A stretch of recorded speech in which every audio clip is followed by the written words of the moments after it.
जय हिंद, वंदे मातरम।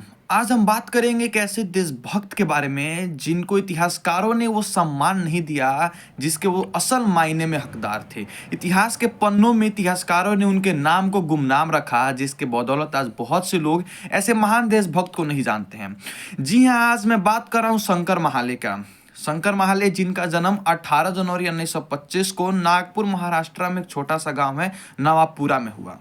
इनकी जीवनी कुछ इस प्रकार थी कि इन्होंने मात्र चौथी कक्षा तक अपनी पढ़ाई पूरी की है। जी हाँ, मात्र चौथी कक्षा तक। उसके बाद इन्होंने अपना स्कूल छोड़ दिया, इन्होंने अपना पढ़ाई बंद कर दिया। स्कूल में इन्होंने अपना पढ़ाई बंद कर दिया। स्कूल छोड़ने के पीछे का सबसे बड़ा कारण ये था कि ये नहीं चाहते थे कि ये ब्रिटिश स्कूल में पढ़े। और दूसरा भी सबसे बड़ा कारण ये था कि जो भी ब्रिटिश शिक्षक थे, इनके साथ जो गलत व्यवहार इन्होंने किया, शिक्षकों ने किया, जिसके बदौलत शंकर महाले ने अपना स्कूल छोड़ दिया। फिर इन्होंने अपने घर पे रह के, इनके पिताजी का नाम था दाजीबा महाले, जो कि इतिहासकार और राजनीतिज्ञ के बहुत बड़े अध्यापक थे, बहुत अच्छे शिक्षक थे। उन्होंने घर पे ही रह के अपनी पढ़ाई पूरी की। इतिहास उन्होंने पढ़ा और राजनीतिक उन्होंने पढ़ा, घर से ही रह के। ये कहानी है उस वक्त की जब भारत में भारत छोड़ो आंदोलन बहुत तेजी से चल रहा था। और कहे तो भारत छोड़ो आंदोलन उस वक्त का एक बहुत बड़ा आंदोलन था।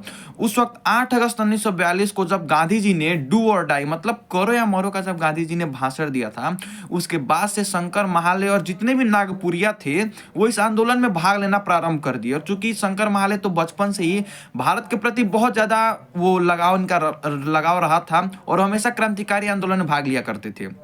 परंतु अब भारत छोड़ो आंदोलन में भाग लेने के पीछे का दो सबसे मुख्य कारण था शंकर महाले का। पहला मुख्य कारण ये था कि इनके पिताजी जो दाजीबा महाले थे, इनको अंग्रेजों ने गोली मार के हत्या कर दी। कारण ये था कि इनके पिताजी आंदोलन में भाग लिए थे। और दूसरा सबसे मुख्य कारण ये था कि जब शंकर महाले अपने स्कूल से जब ये हटे, बाहर निकले, तो इन्होंने प्रण लिया था कि मैं इस अंग्रेजों को अपने भारत देश से बाहर फेंक के रहूंगा और अंग्रेजों को अपने भारत देश से निकाल के रहूंगा। तो यही कारण के चलते शंकर महाले ने भारत छोड़ो आंदोलन में भाग लिया। भारत छोड़ो आंदोलन के वक्त शंकर महाले उनके 13 साथियों जो नागपुर में ही इन्होंने वो आंदोलन किया था। उसके बाद इन्होंने एक पुलिस थाना पे इन्होंने छापा मारा। छापा मतलब इन्होंने उस पर आक्रमण किया और पुलिसकर्मी और इनके सभी साथियों के बीच में एक मुठभेड़ हो गया, जिसमें एक पुलिसकर्मी की, एक सिपाही की हत्या हो गई। नाम अब बाबूराव उस सिपाही का था। चूंकि ये हत्या उतना बड़ा था नहीं, क्योंकि उस सिपाही का उम्र भी हो चुका था और ये मुठभेड़ में हुआ था। वो भीड़ को काबू करने के चक्कर में उन सिपाही की मृत्यु हो गई। शंकर महाले ने ऐसा एग्जैक्ट उनको नहीं मारा था। उसके बाद अंग्रेजों ने इनके 13 साथियों के ऊपर मुकदमा चला दिया।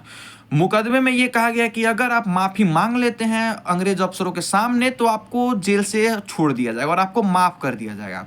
परंतु शंकर महाले ने अंग्रेजी अफसरों के आंख में आग डालकर कहा कि ये महाले है, ये मरना पसंद करेगा मगर ब्रिटिश हुकूमत के सामने झुकना कभी पसंद नहीं करेगा। जो कि इनके पिता दाजीबा महाले भी यही चाहते थे कि उनका बेटा कभी झुके नहीं और डरे नहीं ये ब्रिटिश हुकूमत से। और शंकर महाले ने भी यही किया, ये झुकना पसंद नहीं किए, जिसके कारण चूंकि 13 साथियों के ऊपर मुकदमा चलाया गया था, लेकिन इनके शंकर महाले के समेत इनके 5 साथियों को नागपुर कारागृह में फांसी पे लटका दिया गया। 19 जनवरी 1942 को इनको फांसी पे लटका दिया गया।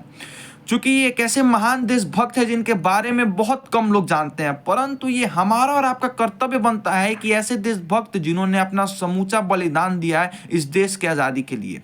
आइए ना एक छोटा सा प्रयास करते हैं मिल के एक ऐसे महान देशभक्त के बारे में जानने के लिए, जिन्होंने अपना समूचा बलिदान दे दिया इस देश के लिए, जिन्होंने अपने जान को कुर्बान कर दिया। और सबसे रोचक बात पता है, जानते हैं क्या है? शंकर महाले का उम्र मात्र 17 साल था जब उनको फांसी पे चढ़ाया गया था। मात्र 17 साल की उम्र पे। उस उम्र पता नहीं बच्चे क्या सोचते, उनके दिमाग में क्या चलता है, बट फिर भी इतने कम उम्र में उन्होंने भारत माता से प्रेम किया और फांसी के दौरान भारत माता की जय का नारा समूचा गूंजते रहा उस जेल में।